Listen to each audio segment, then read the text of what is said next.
Chaplain Matt Hamrick, Family Life Chaplain, Fort Hood, Texas.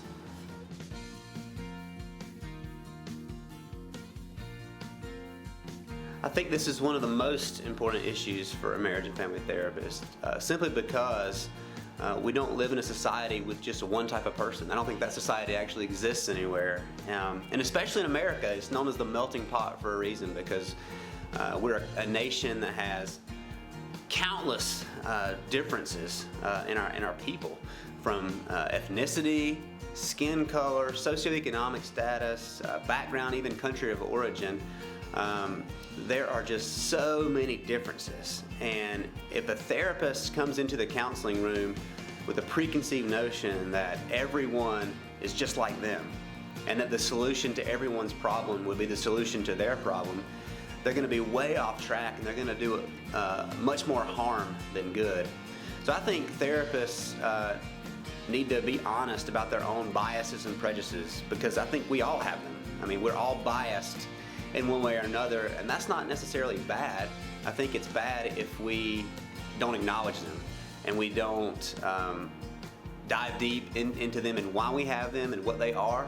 But I think once we realize what those biases are, then we can move on, and we can look at people and not make a prejudice, but ask them, hey, where are you from? You know, what's your background? And I think if a therapist will assume that they don't know everything about a person when they meet them, they'll be much better off. They'll let that person explain where they're coming from, what they've experienced because of their ethnicity or skin color or whatever struggles they've had.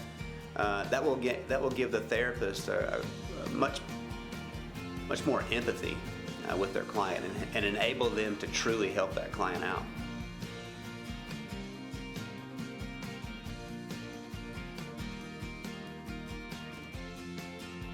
I think this is important because I think sometimes therapists get into a mentality of a one-size-fits-all brand of therapy. They may find an approach to therapy that they like and they're comfortable with, and then kind of force that box onto a client, and I don't think this works. I don't think that every person can be helped with the exact same kind of approach because of the differences that we have.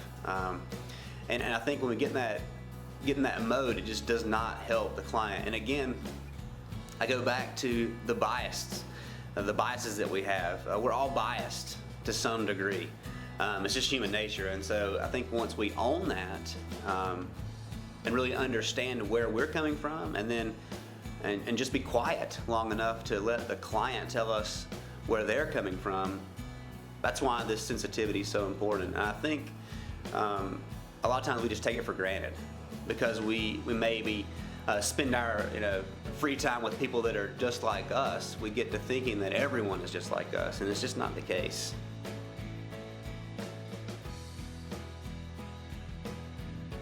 I think if the therapist is not trained in understanding diversity, this could go really bad for a client. Just an example would be, you find a client that comes from a family such as a Hispanic or a Middle Eastern family where the extended family is very important.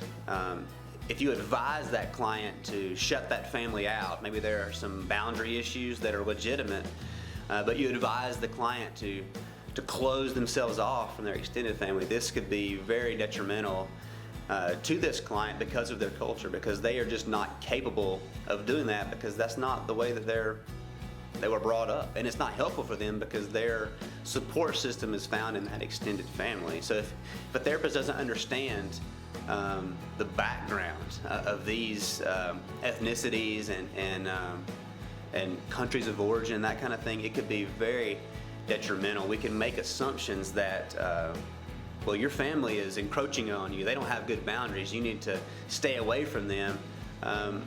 This is a false assumption, I believe, and it could make us jump to conclusions that just aren't helpful for our clients.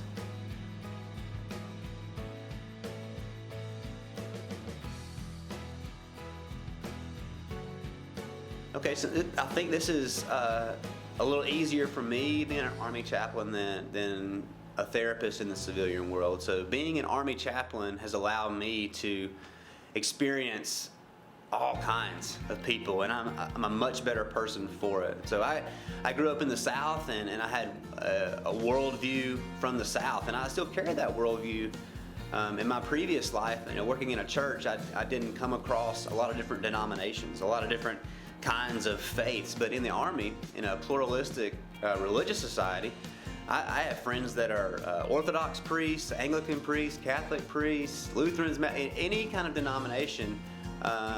These men and women are my friends, and so I'm able to have conversations with them, find out where they're coming from, and just understand them and realize that we're different.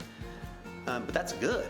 That everyone doesn't have to be just like me, and they have different skin color. They're from different countries, and it's made me a much better person. It's made me a much better minister. So one thing I'm going to do is just continue the dialogue. And as an Army chaplain, in my office, soldiers come by. You just never know who's going to come by and where they're from. I've had soldiers that were from Iraq, and they were actually contractors with the government in Iraq, and then came and joined the Army. So to get their perspective has been enlightening, and it's helped me become a much better person, because it's not a textbook. I'm not having to watch a video or read a book to find out about these cultural differences. I can ask a person that's my friend, or that's someone that I'm trying to help as a client. I can say, what does this look like from your perspective? And it's a living, breathing representation of that ethnicity, that background, those beliefs. And then I think the most important thing for me to keep this cultural diversity is that my wife and I just adopted a biracial little girl. And so we have done a lot of study on our own, and our own biases have come to mind. Like, we grew up believing certain things, and now we want to make sure that we raise her in an environment that honors her heritage and who she is, and incorporates that in our family. So it's really challenged our assumptions, and it's been very healthy for us, I think, as a family, to continue learning. And I think that's the most important thing, to just keep learning, to not think that you've arrived or you have all the knowledge that you need, because you're going to encounter different people, different kinds of people all the time. And so staying in the Army, I think, as an Army chaplain, allows me to meet those different kinds of people, and to broaden my horizons, make me a better person. And then even within my own family, seeing the diversity that's there, because this little girl has a different ethnicity than everyone else in her family. So how do I make our family homogenous with her?